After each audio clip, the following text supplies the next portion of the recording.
परिचय। नमस्ते, म शमशेरबहादुर गुरुङ।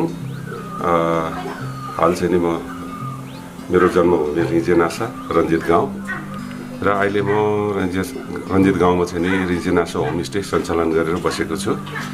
अब किन मेरो यो रिजेनासा होमस्टे गर्यो भन्दाखेरि म यस गाउँमा जन्मिएँ र व्यवसायको क्रममा चाहिँ नि म काठमाडौँतिर गएर अहिले 30-35 वर्ष भयो र उतैतिर व्यवसाय गरियो र अहिले चाहिँ 2-3 वर्ष अगाडिदेखि मलाई चाहिँ नि यो गाउँको चाहिँ नि अति जीर्ण अवस्थामा पाएँ। मैले हरेक माघे सङ्क्रान्तिमा म यो गाउँमा आउँथेँ। नौधारी सिद्धबरा मेला लाग्थ्यो यहाँ माघे सङ्क्रान्तिमा र गाउँमा आउँदाखेरि सिस्नो घारी र पातीको घारीले मात्रै झेलिएको हुँदाखेरि सबै गाउँलेहरू चाहिँ नि अब विदेशतिर पलायन र फेरि हाम्रो समाजमा चाहिँ नि बच्चाहरू 2-3 वर्षको भएपछि बोर्डिङ पढाउनु पर्ने भएको हुँदाखेरि सबै पेसीतिर पोखरातिर झरियो र बसाइसराको क्रममा तलैतिर गएको हुँदाखेरि गाउँ चाहिँ नि एकदम रित्तिएको हुँदाखेरि मलाई चाहिँ नि आफ्नो जन्मभूमिलाई के गर्नुपर्छ र यहाँको जुन 2-4 जना अलिकता निमुख व्यक्तिहरू छन् उहाँहरूलाई पनि रोजगार दिलाउनको लागि मैले 2-3 वर्षदेखि चाहिँ नि यो होमस्टे सञ्चालन गर्नको लागि गाउँको चाहिँ नि घरहरू सबै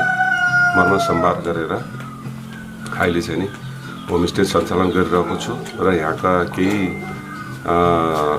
युवा भाइ बहिनीहरूले पनि रोजगारहरू पाइरहेको छ र हाम्रो नेपाल सरकारबाट पनि पर्यटन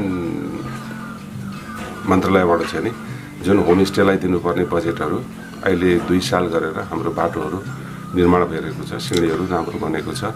फेरि पनि आशा राखेको छु र नेपाल सरकारबाट पनि सहयोग हुनेछ भन्ने आशा राख्दै र सम्पूर्ण हाम्रो जति पनि आजको यो हाम्रो मेरो लाइभ युट्युबमा हेर्नुहुने सम्पूर्ण हाम्रो नेपाली दाजुभाइ दिदीबहिनीहरूलाई म के भन्न चाहन्छु भने एकचोटि हाम्रो रिजे गाउँमा आएर अनुभव गर्नुहोस्।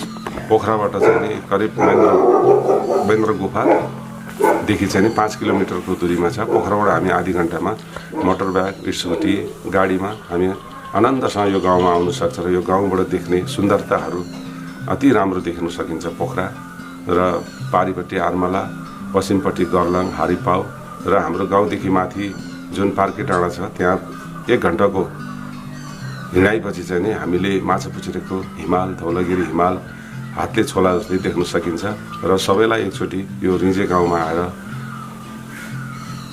अर्ग्यानिक खानाको साथमा एउटा आनन्द लिनुहोला भन्दै सबैलाई स्वागत गर्दछु। धन्यवाद।